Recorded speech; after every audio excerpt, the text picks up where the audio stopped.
Region 3, we have a 12-member board. We're relatively, our involvement in Region 3 is relatively new, and we really rely on those. They include economic development people, they include Michigan Works people, they include other agencies such as like a Northern Initiatives and private sector, and in some cases private board representation. And so it's a real diverse group of people that are stakeholders and take ownership in SBTDC services in the area, and it's been a real valuable lead into relationships with a variety of agencies across the regions.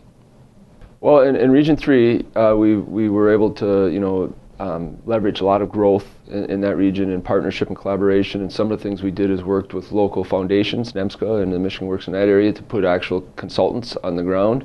Our host has said, hey, we're not just going to place job seekers into open jobs. That's limited. We're going to try to help economically develop the area to create more job opportunities, increase the size of the pie. And as they were exploring ways to do that, they recognized that the SBTDC services were a key ingredient to that. And they agreed to take on a host relationship and lend their resources, their contacts. A lot of times it's just viewed as job seekers, but really they have very strong relationships with the employers. And we've been able to immediately get a footprint across the entire very rural region that I deal with, and the growth that's come because of that, and the impact that we've been able to make on the regions is very rewarding. And we continue to enhance and grow that model and relationship, and we think we have something very strong to work with there.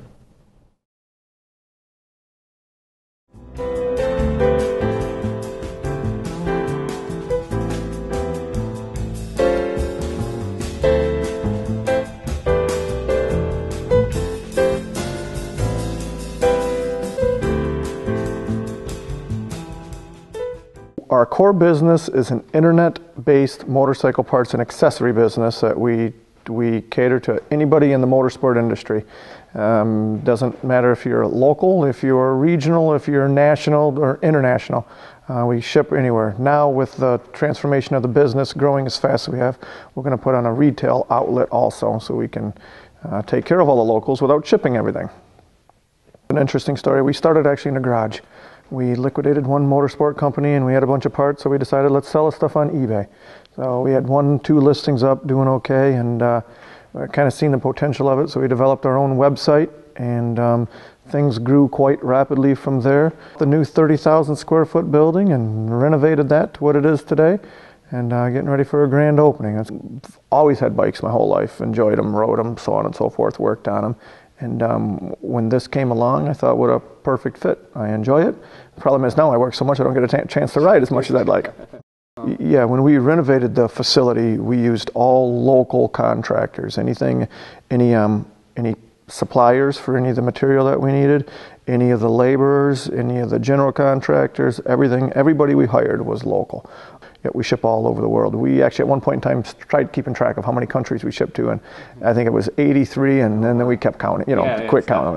We're all over the place. So I think the biggest benefit from the SBTDC was the ability to contact Tim at any time I needed to bounce anything off him. I use him as a sounding board. That's one thing Tim did a fantastic job at, is he sat there and listened, and he wanted to know the facets on how the business worked. How do you buy? How do you sell? Where do you buy? And how are you getting these contacts? He wanted to know a lot of the things that really surprised me, so he can then make an educated decision on which direction to steer us and how to help us. Sit down with a game plan, have a dream, stay focused on that dream, work hard towards it.